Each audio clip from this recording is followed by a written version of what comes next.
تو سب سے پہلے ہم یہ سمجھیں گے کہ یہ سلفی منہج ہے کیا، اہل حدیث کا منہج کیا ہے، اہل حدیث کا میتھڈ کیا ہے، اہل حدیث کی دعوت کیا ہے، اس کو ہم پہلے سمجھیں گے، اور اس کے بعد ہم کچھ اہم نصیحتیں کہ کون کون سی چیزیں ایسی ہیں جو سلفی منہج میں نہیں ہیں اور ہمارے بہت سارے بھائیوں نے اس کو سلفی منہج کا ایک حصہ سمجھ لیا ہے۔ تو ہم نگیٹو باتیں بتائیں گے، پازیٹو باتیں تو سب کو معلوم ہیں، کون کون سی چیزیں سلفی منہج میں نہیں ہیں انشاءاللہ ہم وہ بتائیں گے۔ دیکھیے، اہل حدیث یا سلفی منہج کا مطلب کیا ہوتا ہے؟ قرآن اور حدیث کو فالو کرنا، قرآن اور حدیث پر چلنا، اللہ کے نبی صلی اللہ علیہ وسلم اور آپ کے صحابہ کے طریقے پر۔ قرآن و حدیث پہ چلنے کا دعویٰ تو بہت سارے لوگ کرتے ہیں، لیکن قرآن کو ویسے سمجھنا، حدیث کو ویسے سمجھنا جیسے صحابہ نے سمجھا، جیسے تابعین نے سمجھا، جیسے سلف نے سمجھا۔ سلف کا مطلب گزرے ہوئے لوگ۔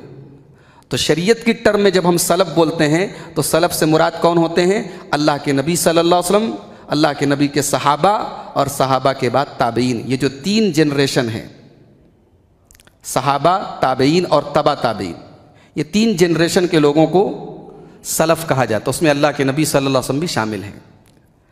تو ان کے منہج پر چلنا تو قرآن حدیث پر ہے، لیکن منہج صحابہ کا ہو، انڈرسٹینڈنگ صحابہ کی ہو۔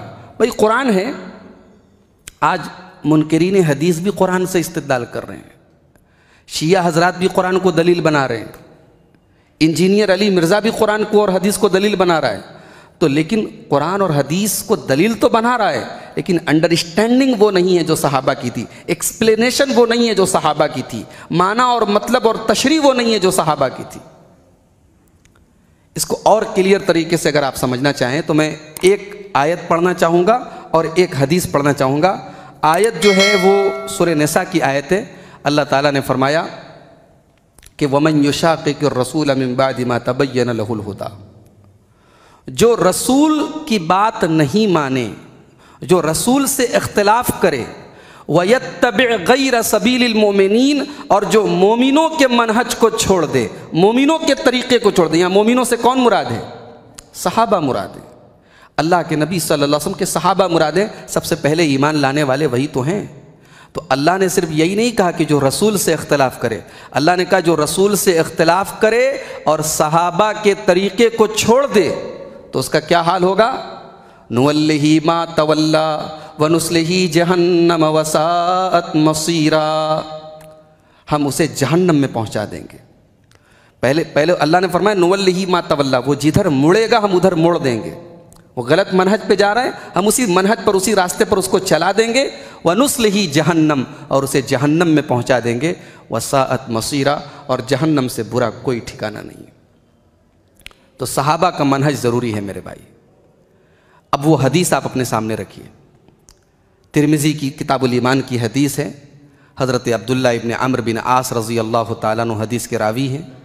کہتے ہیں کہ اللہ کے نبی صلی اللہ علیہ وسلم نے فرمایا کہ بنی اسرائیل میں 72 فرقے پیدا ہوئے، 72، اور میری امت میں 73 فرقے پیدا ہوں گے، 73۔ میری امت ایک قدم آگے رہے گی بنی اسرائیل سے۔